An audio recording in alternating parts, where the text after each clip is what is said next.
NCP খুবই organically তৈরি হয়েছে। দীর্ঘ সময়ে বাংলাদেশের মানুষকে সেবা দেওয়ার জন্য এসেছি। গণঅভ্যুত্থান থেকে তৈরি হওয়া দল এনসিপি এবং এনসিপি বরাবরই কিন্তু নতুন রাজনৈতিক বন্দোবস্তের কথা বলে এসেছে। সেই বিষয়টি এখন আপনারা কতটা ধারণ করছেন, নাকি ভবিষ্যতে ডানপন্থী রাজনীতির সাথে মিশে জামায়াতে বিলীন হবে এনসিপি? অবশ্যই এনসিপি খুবই অর্গানিক্যালি তৈরি হয়েছে।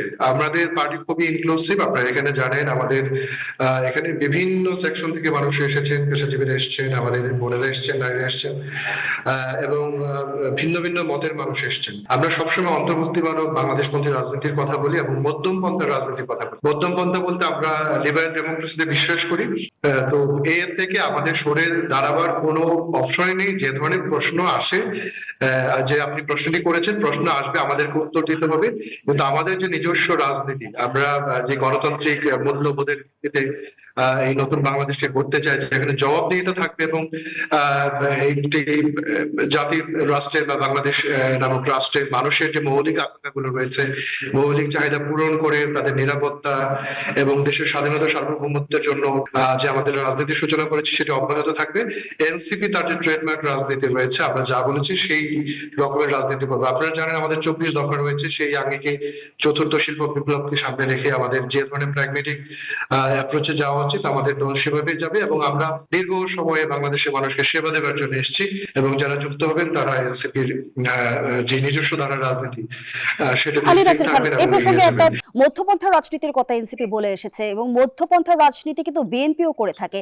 আমরা কিন্তু শুরুতে শুনেছিলাম যে আসন ভাগাভাগি কিংবা জোটের বিষয়ে কিন্তু বিএনপির সঙ্গে এনসিপির এক ধরনের আলোচনা চলেছিল শুরুর দিকে। সেটি কি শেষ পর্যন্ত মাঠে গড়ালো না কেন? সেটি কি আসলে বিএনপির তরফ থেকে এনসিপি কে নেওয়া হয়নি, না এনসিপি বিএনপির সাথে যুক্ত হতে চায়নি?